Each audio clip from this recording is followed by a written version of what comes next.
We are back. This is Locked On Phoenix Suns, the only daily Phoenix Suns podcast. Internal development. Player development is the name of the game today. That's what we're here to talk about. Joined by Damon Allred, who's going to walk you through all of the ways that the Suns' top young players can get better as we make our way through the offseason and into the 21-22 NBA season. That is the schedule. Back in just a sec.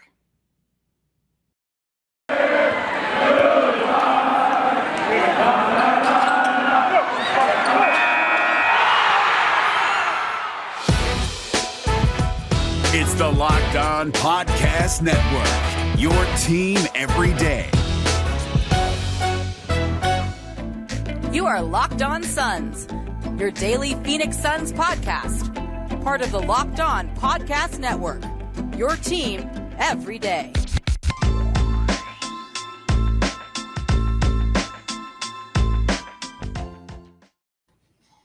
Welcome in to Locked On Phoenix Suns. I'm your host, Brendon Kleen. I cover the Suns and the NBA at SB Nation as well as Dime Magazine. Follow me on Twitter at Brendon Kleen14. Follow the show on Twitter at Locked On PHX Suns. Once again, player development, internal development is what we're here to talk about today. Damon Allred is my guest. He covers the Suns for Zona Hoops and what is the name of the other outlet? Roll Call Sports Network. Do I have that right? Perfect. Mm-hmm. And that is where you wrote the piece that we are here to talk about today. Player development. How are you doing, man? I feel like I'm starting to get back into the swing of things after the finals. I'm gauging the waters of what people are ready to talk about, how far they're willing to go with this team. But how are you doing? I'm good, man. A lot of hot takes on the Twitter, as always, about this team and how they're doing all over the offseason. But I'm excited. Yeah, it should be fun. Look, like the thing is here. The reason we're talking about this today is the offseason's obviously wrapping up. The Suns didn't do anything terribly big, so if they're going to get better in 2022, I think they can. It's pretty reasonable to expect that, but I think the main way that that's going to happen is better chemistry, familiarity with the group that's in place, but also internal development, right? The young guys are going to have to get better if this team is going to get better as a group. So with that in mind, we're going to discuss those three main members of the Suns core. We'll start with Devin Booker, Damon. I'll give you the floor. I'll give you the floor here. Little bit of a different kind of season than we were used to seeing from Book because he didn't have to do everything. He didn't have to run the offense every single trip down the floor or even many of them at all. So what are you thinking about as we exit the last season for Booker coming off of that finals run? Yeah, so I liked a lot of what Book added to his game this season. We really saw that defensive effort come out, especially in the playoffs and during the Olympics, during that gold medal run. I don't think Team USA wins without it. So him being that good on defense and trying that hard and willing to embrace the physicality really matters a lot to me. And I just think it was a really good thing to see him be able to function so well off the ball on offense and come off different motions. And it was just really beautiful to see him develop that side of his game, too, because we've seen him dominate in the on-ball way, but we haven't really seen that off-ball side of him since really at Kentucky when he was a freshman. Yeah, no, I think that's the two things that I had in mind. I mean, let's start with the defense, though, because I'm glad you mentioned the Olympics. I wasn't doing, like, recap shows for any of that or anything, obviously, but I haven't had a chance to really talk about it. And I think the fact that he was able to go into that group and really like almost just be a glue guy was impressive. Like it's just, I mean, I was saying like this past season was a role we weren't necessarily used to seeing Booker play in terms of just really getting to be mostly a scorer. And then he goes to Tokyo and it's even a different role than that where he's not taking a ton of shots. He's not the primary option.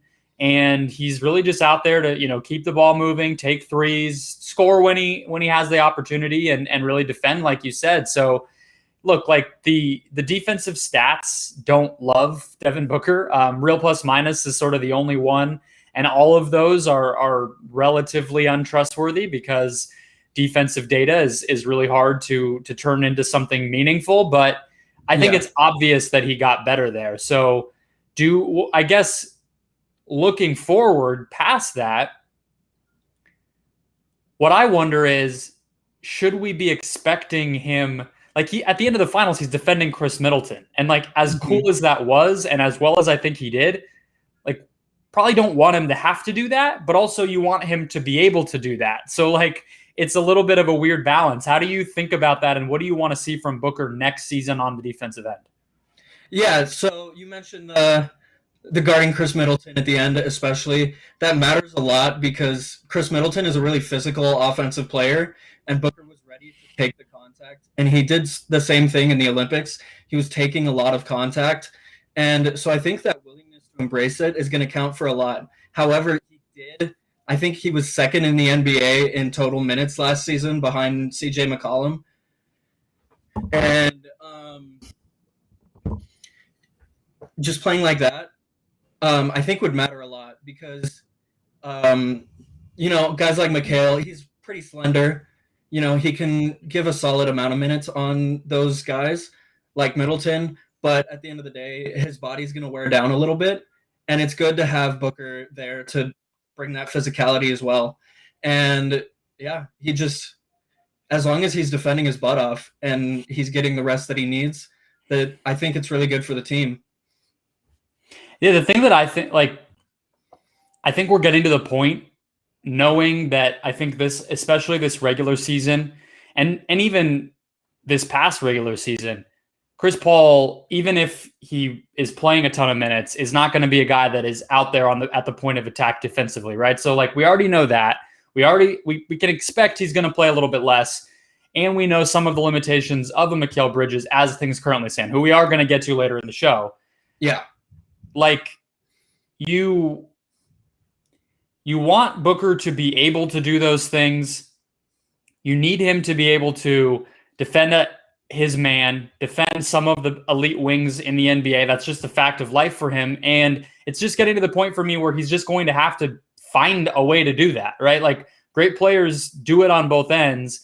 And I do get the idea of the conservation of energy. You don't want him to have to be a 30+% usage guy while also exerting a lot on defense. But it's also like, well, I guess you don't want that, but also I think it's fair to expect it when things get tight. So that's sort of what I'm hoping for, is just getting that energy, being able to handle those matchups consistently, and just getting those reps and being better at it, because this is really going to be his second, maybe his third season with a legitimate team around him. So like he is just sort of getting he is still in the early stages of like, what does it feel like to play with talent on that defense and actually have guys that I can trust? So that's the defensive end. Let's hit the offense. Shot 31% on 2.8 pull-up threes in the regular season.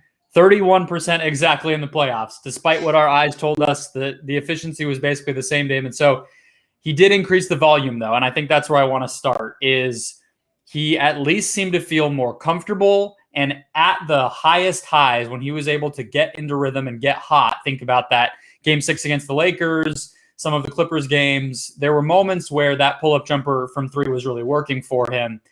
I want that. I want the playoff volume, I think, that we just saw to potentially just become the normal for him as a starting point, to just diversify his offense, make him harder to predict, make him harder to guard. How do you feel about the three-point shooting?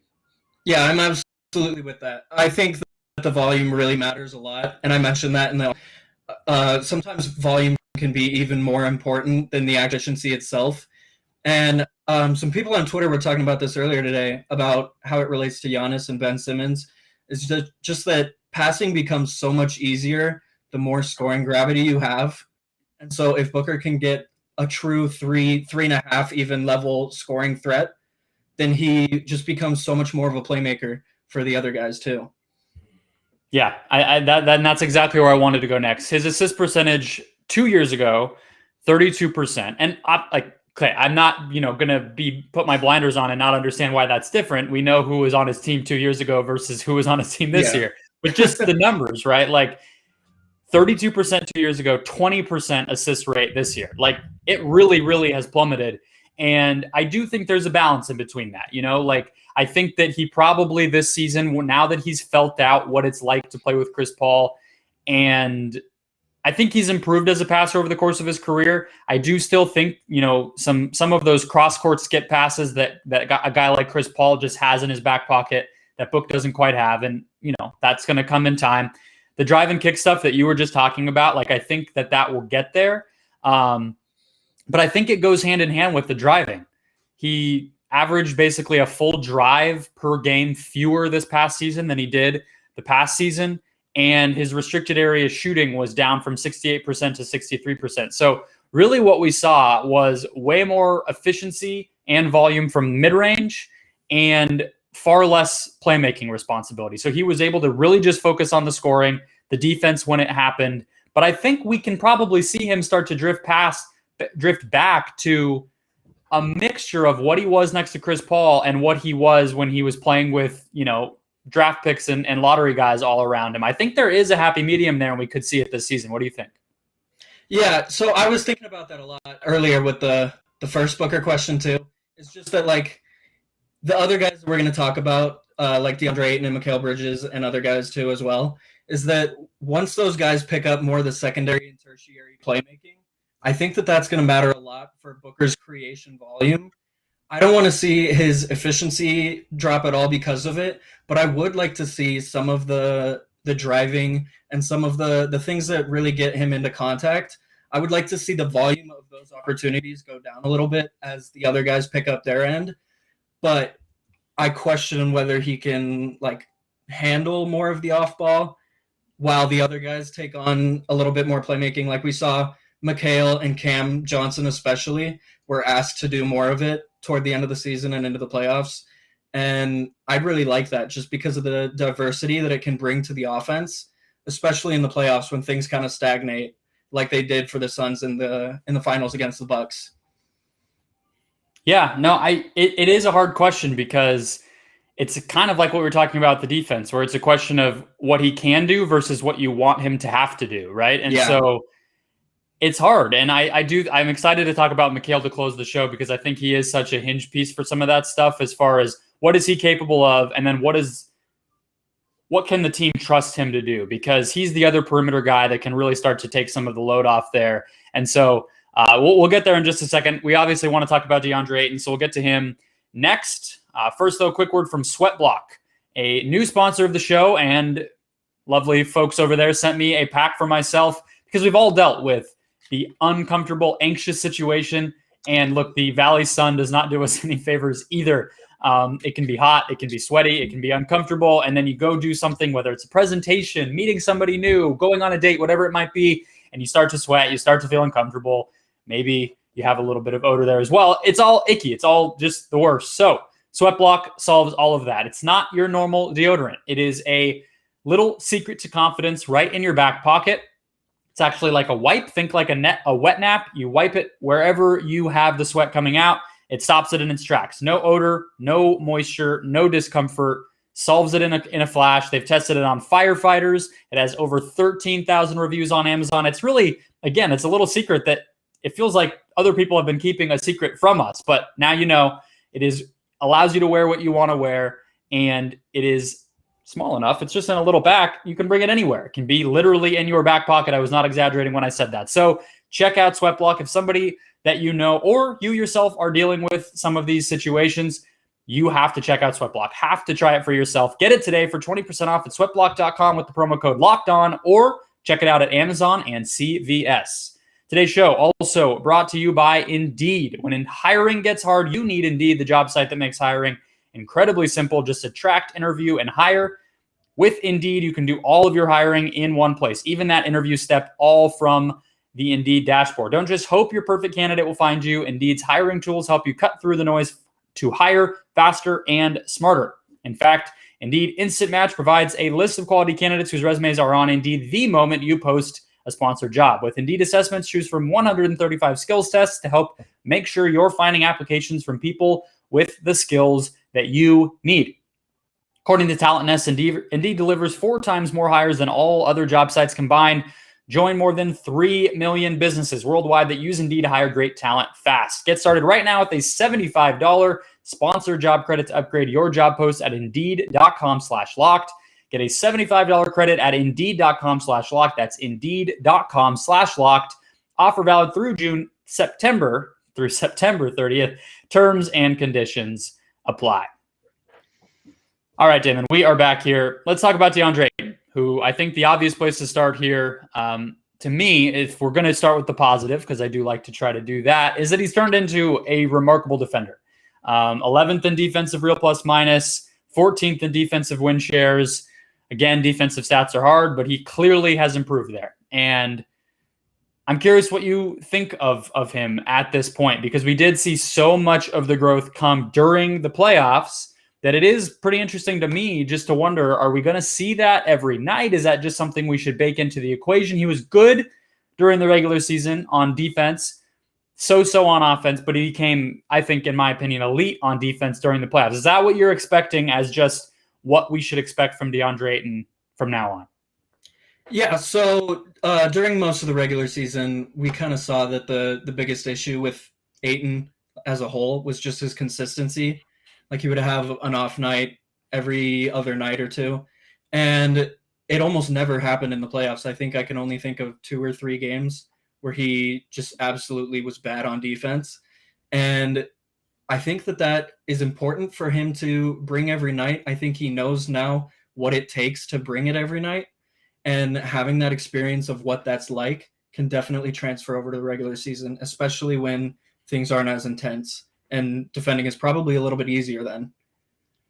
And he won't have to play as many minutes as he did in the playoffs with JaVale McGee in there now. And I think that should help as well, just channeling the energy. I mean, even last year, there were a lot of nights where, yes, Frank Kaminsky may have been out there. Yes, Dario Saric was an option, but I think he understandably felt a lot of pressure to succeed, and he did. I mean, he definitely played up to what he needed to do. They were second in the West, and everything felt really good, but I think he should have at least an easier time this season, and he has seen a lot of this before. I do think some of his limitations on defense, though, if we want to start to pick nits, are the bigs who can sort of face up, right? Like, they're different players, but you could say that about Giannis, could say that about Anthony Davis. There's lots of players like that in the NBA who you could imagine DA might have to guard, and those are the 2 best probably in the entire league, so it's not quite to say that that's just going to be a nightly concern with him.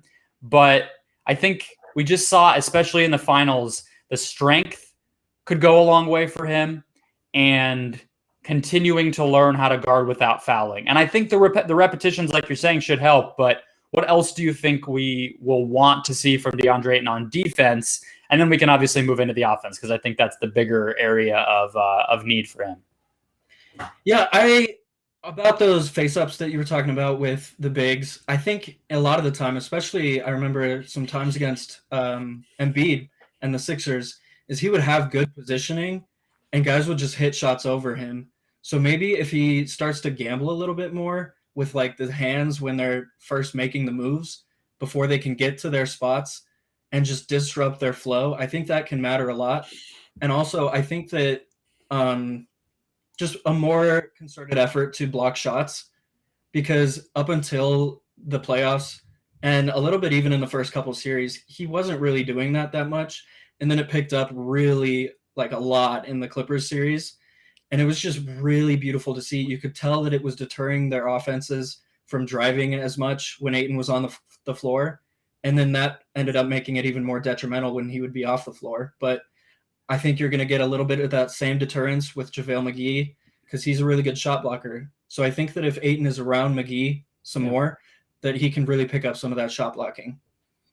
That's a great point. I mean, McGee is almost the polar opposite in that way, where guys are a little more willing to test him because I don't think they trust his discipline and length and everything quite the same way. But he'll swat some shots if he has that opportunity. So, yeah, that is going to be a fascinating sort of test case for if DA improves in that way, if that does help him. But let's get to the offense, because this was the most efficient season of Ayton's career, which I'm sure we all know, but also the lowest volume. So he cut out, especially come playoff time, those post-ups, mid-range jumpers, turnaround jumpers, the stuff that made you pull your hair out. It did come back a little bit in the finals, which was disappointing to see, but I don't think that can be the status quo. I mean, personally, I just think if the Suns are going to get where they need to get, you're going to need it to come from somewhere. And Ayton is such a gifted player that I think he's the obvious person to think could improve as a shot creator. And I think he has improved a lot. I was talking about this with Brandon yesterday. It's like he can dribble now far more than he could. He has some comfort moving around in the post, inside, under the basket. He has that up and under. He has some spin moves. I really feel confident that if he has an offseason, and Mark Bryant is one of the only coaches left that hasn't been poached away during the past couple of off seasons, another offseason of legitimate work, real training camp, real preseason games, I really feel confident that can happen. But what should we expect this season? Like, do we think he can really up the ante as a scorer right away here, or do you think it's still going to be a few years? Yeah, I think being offensively independent and being able to function that way is such a key thing for him.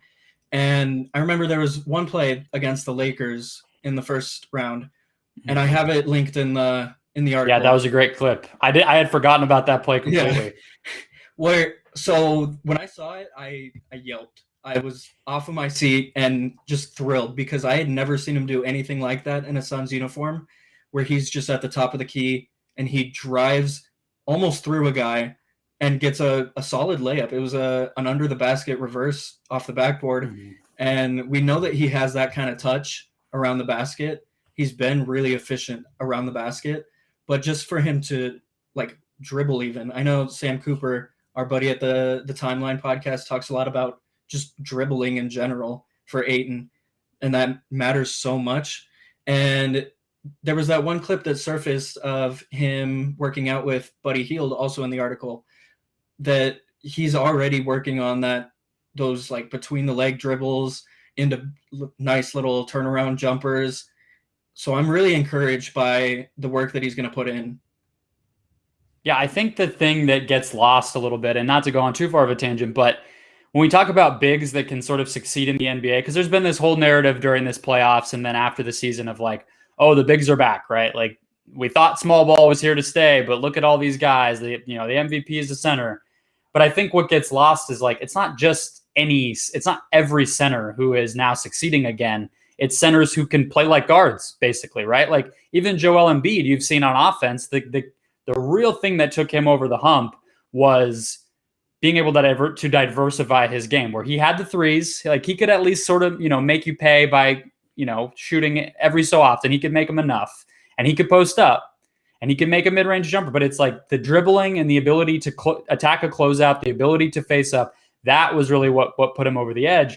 And so I think that's it's the glue that sort of holds everything together, right? It's like it starts to piece the skills that you have into one thing that can really become like an offensive diet. So I would be over the moon. I do think we'll see a little bit of growth there. I think we'll see his field goal attempts start to tick up a little bit. I think we'll probably see his scoring go back up a little bit, but I don't think it's going to quite be there this season. And I think they have the fortune of like, I don't personally feel like Chris Paul's going anywhere. Like I think he has a couple more seasons at a pretty great level. So like they don't need Ayton to be that right away, but we definitely need to see steps, and he definitely needs to be at least somewhat reliable in that way. But let's get to the last guy on our list here, Mikal Bridges, who, again, to me, just by nature of having a little bit more of that skill, and we saw it at Villanova, we've seen it at times in his NBA career, is even more fascinating as more of an immediate solution to that problem, in my opinion.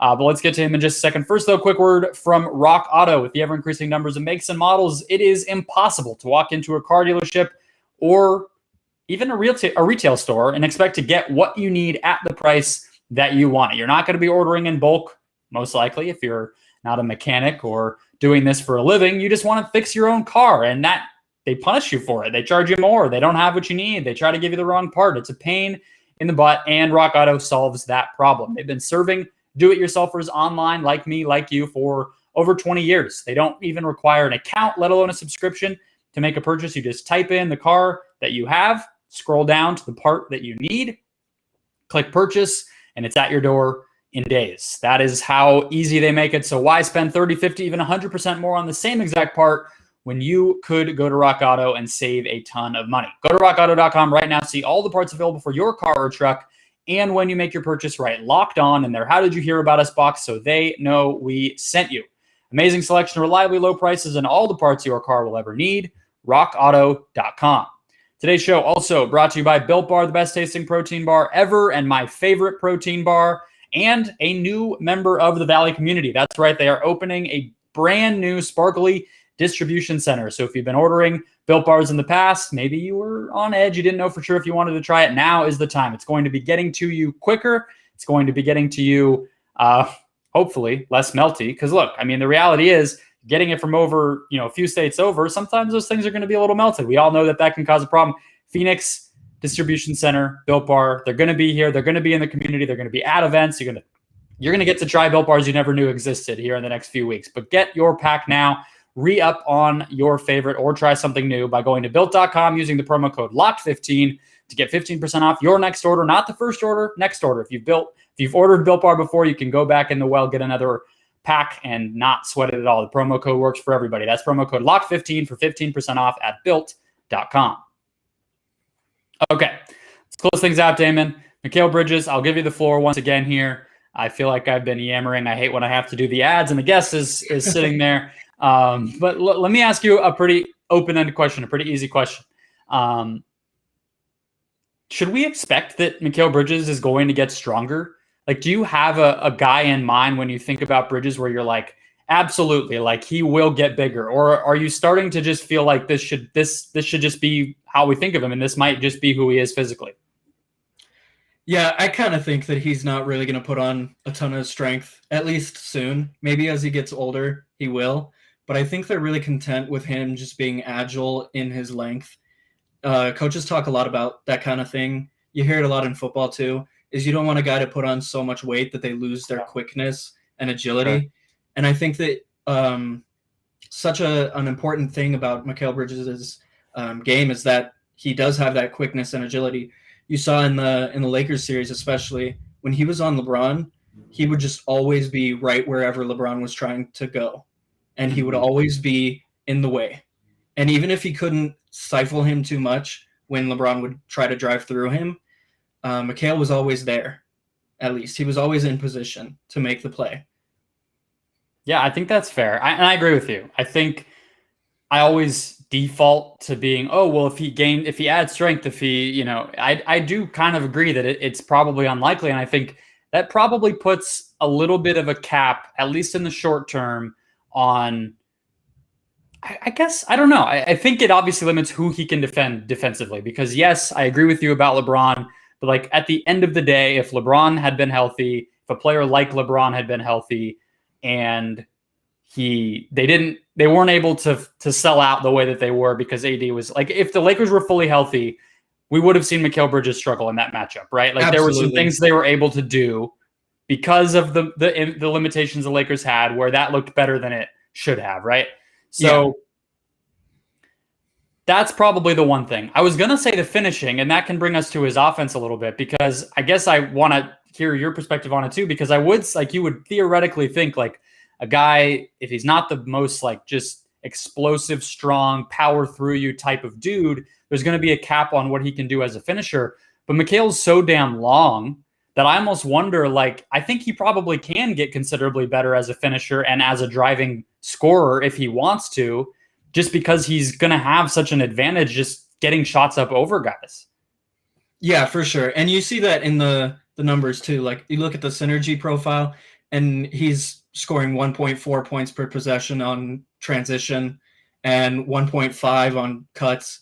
And those are both really high percentiles in the league, both like 85, 90 percentile.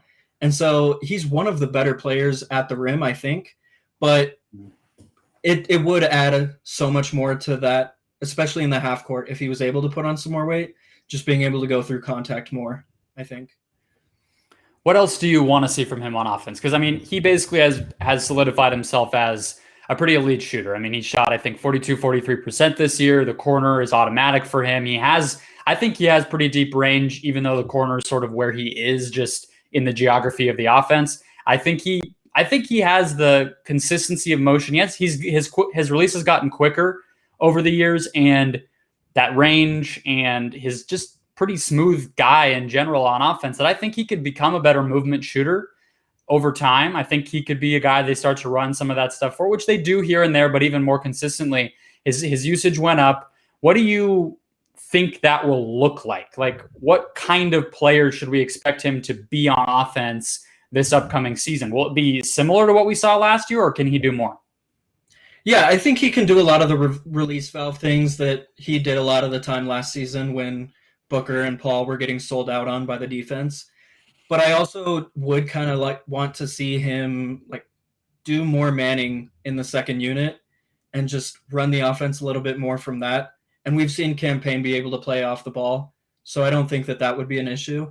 And you look at some of the more offensive initiation type of sets for Mikal, like pick and roll ball handling, isolation, those kinds of things. He's really efficient in those, but it's on such a small sample. Like the ball handler, he's 82nd percentile, but it's only on a sample size of 27 possessions. And so I would like to see if maybe upping that volume, he can still maintain that efficiency. Because I think that, especially if you're doing it against bench units, I think he has the length to kind of dominate. And we've seen him start to be a better playmaker, especially when he's flashing to the nail and those kinds of things. Yeah. But I see a lot of potential with that and kind of taking the load off in the second unit.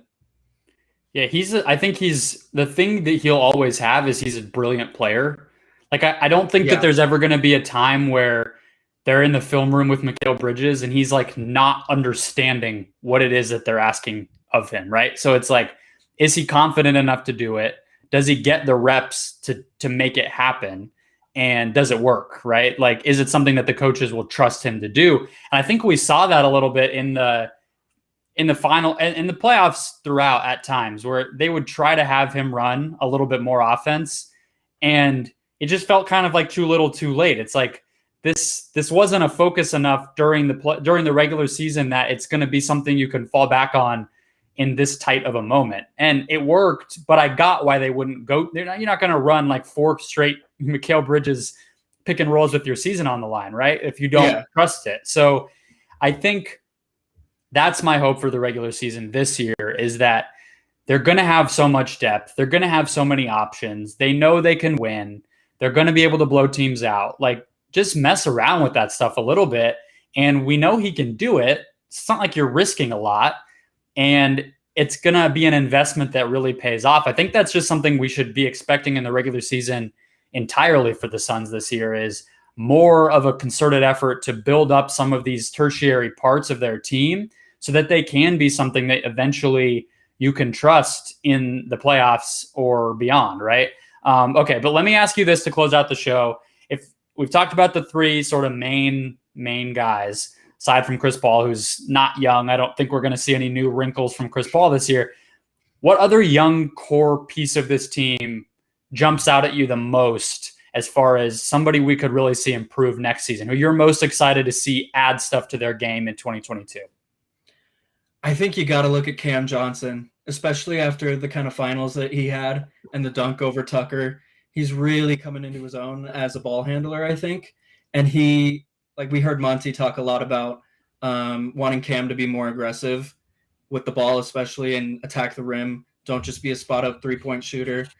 And I think that if he does that, and then it opens up the mid-range game that he's already shown he can do some pull-up mid-range game like the rest of the guards on the team seem to be able to do. It's like a staple of the team. I think that if Cam can do that off the bench, the more secondary, tertiary playmaking there is, the easier it becomes on Paul and Booker to do what they do in the end of games, especially. This is is there somebody that you feel like, if you're thinking of like the peak Cam Johnson, is there like an NBA comp from any point recently that you feel like he could? I was thinking Rudy Gay, like current Rudy Gay. Yeah. Less of like the post up, like elbow turnaround, like Memphis Rudy Gay, but like what he's turned into of a guy who's going to take a ton of threes, but can really like take it inside and has the physicality to get through you. I don't know if that's who do you think he could become? I think there's a little bit of Paul George there, especially with the solid length and the solid positioning on defense that he always seems to have. I think once he gets more disciplined on defense, that he can look a little more like Paul George's defense. And just being able to score at all 3 levels, if he ever gets to that point, I think would be really important and look a bit like PG. but still be able to know your role within everything. Well, it's funny you say the role thing, because when you were saying that they were obviously trying to kind of get more out of him during the finals, it made me think about when Monty went out of his way to say Cam is a starter. Like, he doesn't start for us, but like, he is a starting caliber player in the NBA, and he should be playing like he's our sixth starter. Like, we are so lucky to have six, and he should be with that type of mentality and confidence every night. I think the Suns, frankly, have 7 starters, to be completely honest. You could even say 8 with JaVale McGee, like 8 guys who would start on other teams, and they all should play that way. Like, they all, like, that's an embarrassment of riches in some ways. So I think Cam especially could benefit from coming out there and really embracing that every night. Okay, I know you're a movie guy, so I wanted to end the show with this. What is a recommendation? What is an under-the-radar 2021 movie pick that Suns fans should check out if they have not already?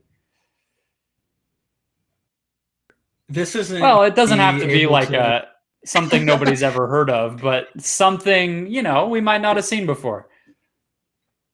Yeah, there is one that I really like that I just recently saw.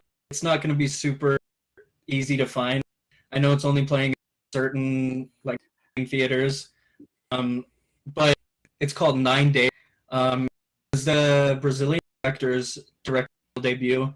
There's like a ton of stars, and kind of about like choosing for who gets to like be on Earth, and like the pre-game, almost the pre-life of Earth. And it just has the best payoff. It has so many really great concepts and ideas that it kind of challenges and asks about. And the payoff at the end is amazing. I think I was sobbing by the end. Well, I don't know if that's a recommendation that I want, judging from the news right now. But was that good? Too. Yeah. Lots of wow. fun. Okay. I was kind of panning it. I think I wrote it off because it's like a Disney, like, felt like it was a little bit of a kid's movie, but it's actually worth seeing. Oh, it's amazing. It was the best theater experience I had since Endgame. All right. Okay. Well, there's 2. Yeah. We'll have to bring you back on. This was a ton of fun, man. Again, you can read him at Zona Hoops. You can read him at Roll Call Sports Network, writing about the Suns, does great stuff. Bringing new people on this month and next month as we get to training camp. So Suns fans will be back with you on Wednesday. Don't go anywhere. We are staying with you 5 days a week for as long as I have ideas. So be on the lookout. Subscribe to YouTube down below if you have not already. And we're powering through, guys. Giving away a Kelly Oubre bobblehead, as I'm sure many of you know, when we get to 1,000 subscribers. So it's the off season, but we're not slowing down. Enjoy your Wednesday. I'll be back tomorrow.